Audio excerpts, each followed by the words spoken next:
នឹងមកកូនដឹងថាកូនអ្នកខំរស់ដើម្បីតែគេដឹងជ្រម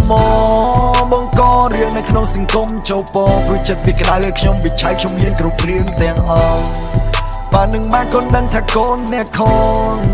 រស់ដើម្បីតែគេដឹងជ្រម